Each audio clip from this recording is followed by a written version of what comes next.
Okay, we got KHB playing Wulfar in the black versus Dinferno playing Valder in the reds, and they're going to be taking this map to Once Upon a Heist. So it seems like Dinferno really likes Valder, and we know KMP is the Wulfar, one of the Wulfar. Yeah, So they're both on their signature yaws. yeah, and this is actually a really good map for Wulfar as well. You can snipe the barge with Groove. I think even tier 1 will do it if you're in range. Yeah, there's also HQ threat sometimes. Wulfar is good at. It's also a pretty good Valder map. His swords can make one-shots on the thieves. He gets a bunch of swords because it's a huge map and you need a bunch of swords. Yeah, you can put pressure on like areas where you wouldn't normally have military at that point, so...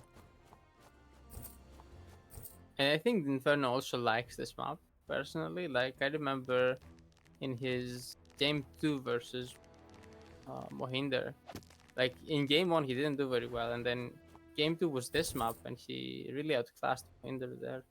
So, you know, part of it might have been the map. Maybe he's just really good on this map. We'll see.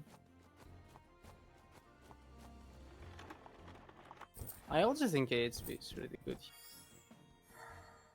So yeah, this is the dream scenario for both players. Both are playing on their good map with their good CR. Interesting switcheroo of the swords there, but... I guess he just wants to shift to like contest the hideouts in the center. Yeah. And nobody has like gone straight for the mill. Yeah, this is the first mill cap, right?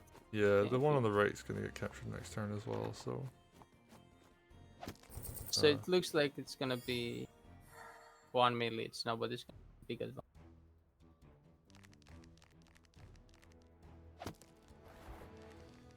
we start seeing the capturing of the hideouts. I think that mage on the right hand side is going to go for the capture on it as well. Placed nicely to hit from the mountain to the right of it. Yeah. And again, I don't think like there was any opportunity here. I don't know if I missed something, but I don't think there was any opportunity to spawn a thief without it getting like killed or trapped. Yeah, I think the existence of the hideout forces like swords to stay back and make sure that doesn't happen, but players are at the point now where they just know, like, I can't just like build a thief and be annoying in the corner.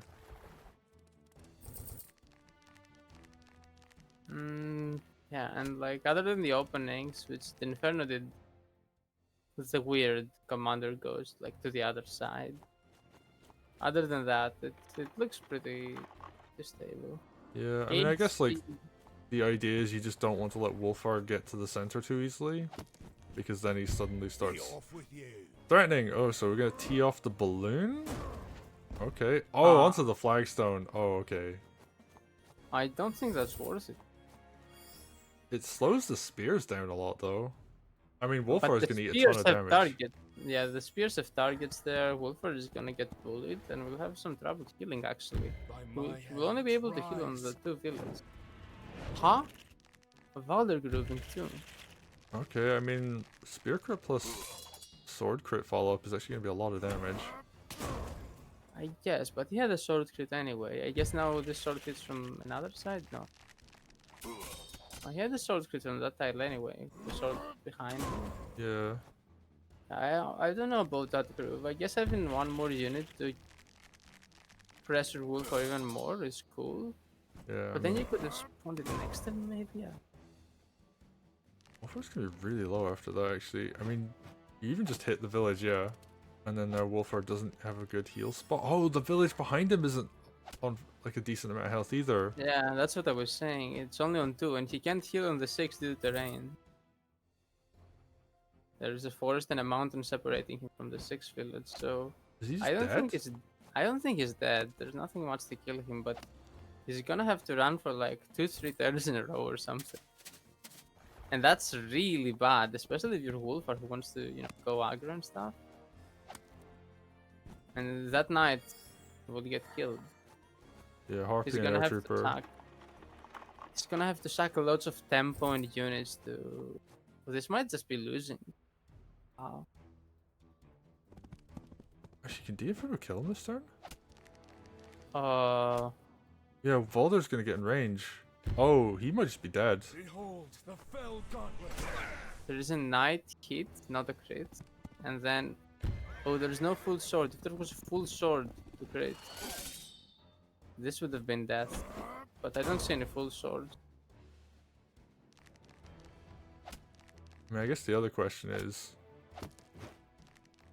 like, where's Wulfar gonna heal from next? And the answer to that is there's nowhere he can heal from. Yeah, can he run?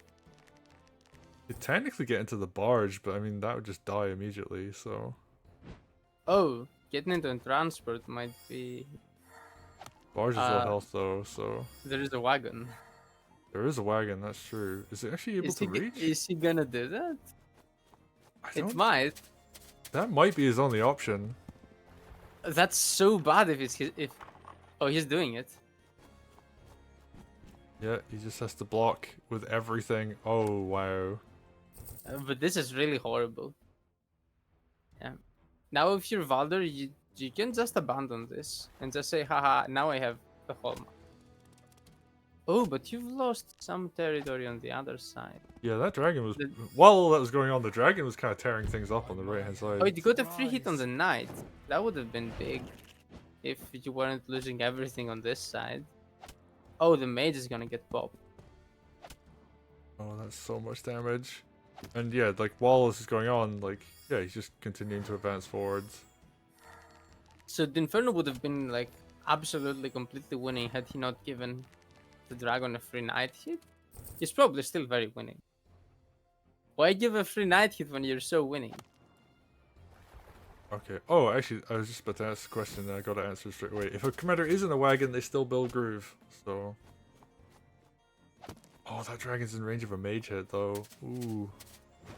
I mean, again, I'm mad. Like, why give a free dragon? Yeah, before, why give a free hit to the dragon? Now, why give them a free hit on your dragon? Like, come on, it's free dudes. I guess the dragon killed the knight, right? And it can't get killed in return. It can only get hit. But still, this is like... That's a lot of damage. Yeah, now the sword and the dog are probably... Oh, good night crit on that. Mill over there. And yeah, like, Dinferno's just snowballing at this point. He is everything. And he keeps getting more Valder groove as well. Return to Tier 1 is actually still really quick.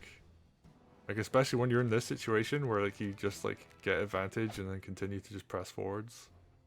I mean, I'd say this is just a function of how grooves work now. If you're winning, you just get your groove all the time. It's just a natural snowballing game.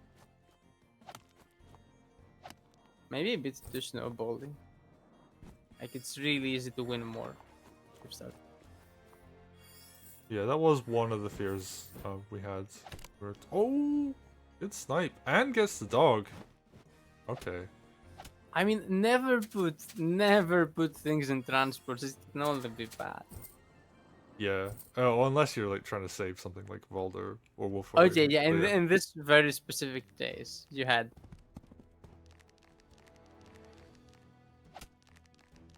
But yeah, now Dinferno is just kind of smashing their way through all of this army. X comes in, does good damage. perish. And Although at they're this kind of point- brave, but like I guess yeah, you're just lining up for sword crits next turn. huh. Okay, but now Wulfar can play the game. Also, that's a lot of thieves spawned by KHB.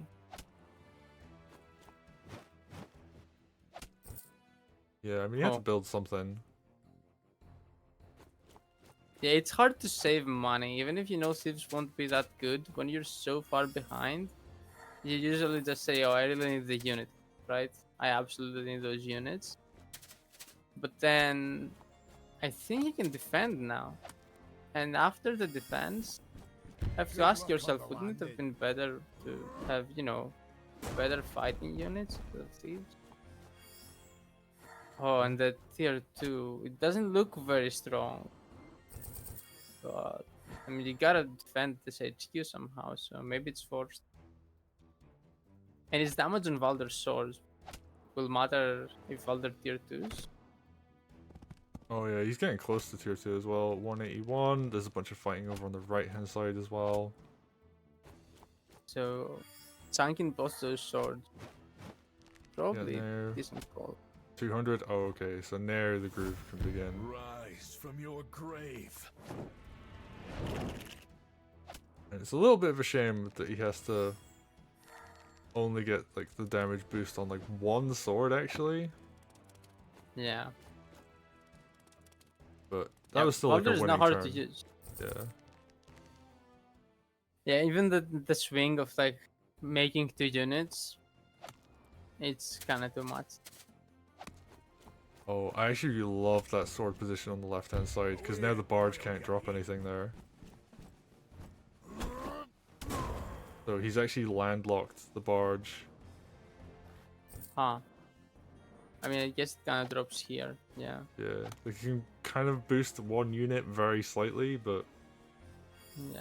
I mean, he's kind of defending his HQ anyway. true. On the right hand side though, things aren't looking great for him. Yeah.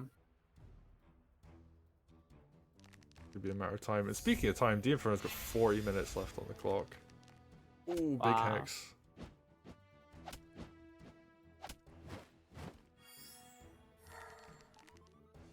But can he keep fighting here forever?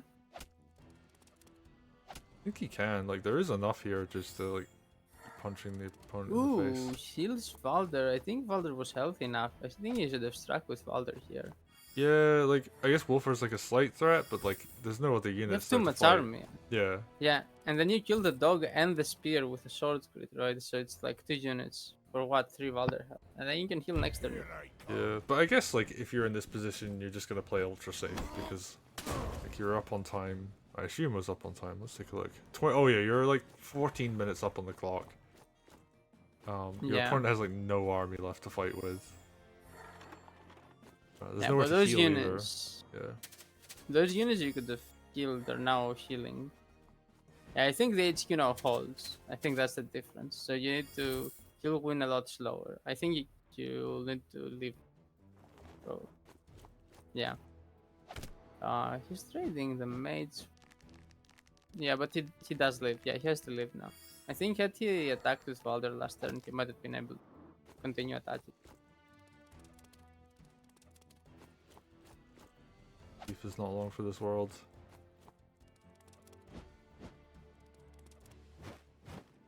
And yeah, Dinferno has to back up it. But, I mean, if you're this far ahead on the clock, I guess you can just play it safe like this. Now he has the whole map. And he can just chill there. And KHB can't leave either because his HQ will be lost once he leaves the station. So they can both chill there with the majority of their armies, and then Dinferno just makes profit every turn. And the whole map is red, basically. Right?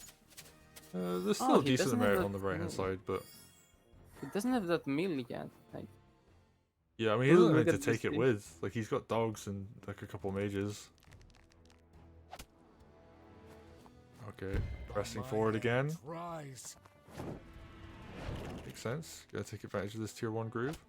We're seeing a lot of value out of this tier 1 this game. ooh, picks up that mage. That's kinda rough. I mean, there are a few mages, but they are on the other side. They're kind of cut off from the air units. Ooh, Yeah. good kill on that balloon as well. There's no punish on that witch either, so... That's a pretty cool tactic. Look how he's like cutting off one half of KHB's army from the other half, and his air units are walling the one half, kinda. Yeah, and he's While just like they're- marching the mages across the map now. He's like... Oh, that's a good move though. He's still on the hideout to capture. Yeah, KHB getting a lot of KHB. value out of these thieves. yeah. He's gotten a bunch of steals all over the. Ooh, finds the pick on that part. But that dragon is dead. Yes. Yeah. Very dead dragon. I think like everything is dead. The Inferno could just keep pressing forwards and yeah, just going for a very safe steal on that hideout there. It actually was an opportunity to steal from the stronghold, but didn't go for it. And oh, kills a mate, or kills the thief even, so it's even more money for the Inferno. And yeah, there's just too much of an army here. Just overwhelming force. And Valder with another tier 1 this turn if he really wanted to, but no, he's just gonna knock down a village, build more groove. I mean, this sword could defeat the HQ, but well, it doesn't matter. It's gonna die. It's there no matter what, right? You have all the sides in it. I guess you just don't want to give low health units to Wulfar, just in case. Ready for a wallop. Which is finally not gonna die, actually, it lives. So MVP of the game, honestly, it's done so much damage. Yeah. And resign. Yeah, that's a fair resignation. He didn't have any units left. Yeah, very solid game, but the Inferno, like finding that play on the Wulfar basically completely changed the game. Yeah, he did a Wulfar really good was job. running the whole time, and it all started with that groove on the balloon. Remember when Wulfar grooved the balloon? Yeah, and like, you know, it was a good kill, like killing your enemy transport, like, you know. I don't even agree though. I don't even agree because So like, here's my point though: is like the trade to then take 90% of your health in return fire is not worth it though. obviously, yeah, but I don't think it's in a vacuum even a good groove. To spend 100 groove to like kill a balloon when your 200 groove can deal so much more damage. Or when you could kill like something more important like a knight. When you could like snipe the transport with a tier 2 or something. Like you can do so much as Wulfar with groove. And killing a balloon feels like, and it's not a balloon that was gonna be so much useful. It had done its main job. The spears were where they needed to be. You didn't want to move somewhere else and then you snap the balloon and now like really stopped them.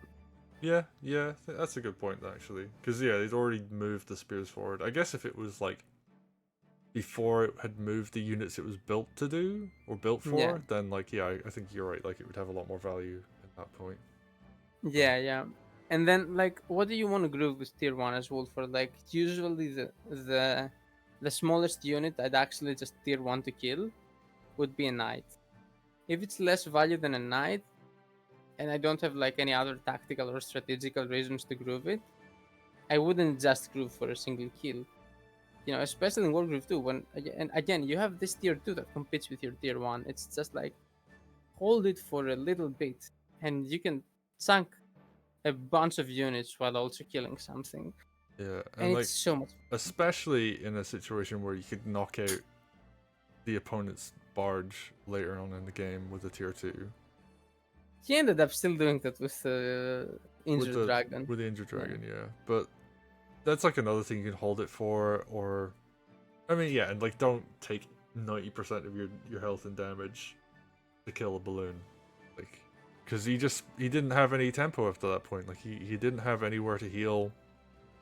That was like, you know, good. He had to sacrifice units to put in front of his commander, and was just constantly at disadvantage after that point. So I had to go into the wagon and be completely passive forever. yeah. Yeah, Actually, also, like, one thing I will appreciate though is that being forced in that situation isn't as punishing in Wargroove 2 as it is in 1, because he was still able to build groove while he was in the wagon. Obviously, he was way behind anyway, but yeah, it isn't like completely brutal to be in that position. Because in Wargroove 1, like you lose not just the turn you get into the wagon, but the turn after getting out. You lose 2 turns of having any kind of like groove charge. So actually, I really appreciate looking at this. Like that's like a nice thing about this game where you can be in a big disadvantaged state with your commander and still have some level of comeback if your army play is good. yeah, but here there was no such thing. He was like losing everywhere after this. Yeah, he was getting kind of. And at this point, we should like you know, take a look at the Dinferno narrative. Like every time he's on this map, he crashes it. Yeah, So he's been you really know, good. I mean, I guess like going into the championships, like because both these players have qualified. This is a semi-final, and top 4 get yeah, through. So maybe ban this against Inferno if you play him. yeah, Yeah, maybe don't let him play on this map. He's like, um, I'm not sure exactly what he does. You know, I wasn't able to look at all the little things, but obviously he's doing something right to be able to like really punish these players. yeah, and yeah, he's making Valder work as well, which you know, like people. I think there's like discussion happening of like how good is Valder right now, and he can still win. He can still take games. So yeah, it's interesting to watch, and I'm enjoying watching Valder because I actually really like watching Valder. But he was a bit too strong beforehand. Anyway, that was a good game 1. We got 2 more games in this set, I think. Yeah, let's see how the rest of the set plays out. All right, let's go.